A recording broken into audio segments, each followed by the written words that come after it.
To enable and use one-handed mode in Oppo A6 Pro 5G, first of all, we'll need to open settings on our device.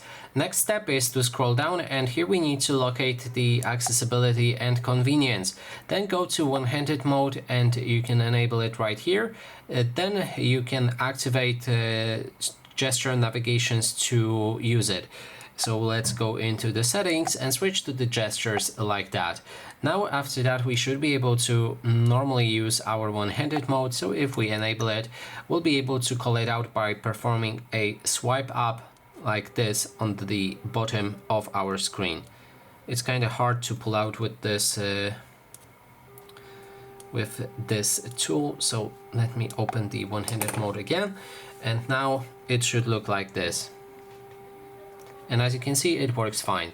So that is basically everything. Thanks so much for watching, and if you like this video, please consider subscribing.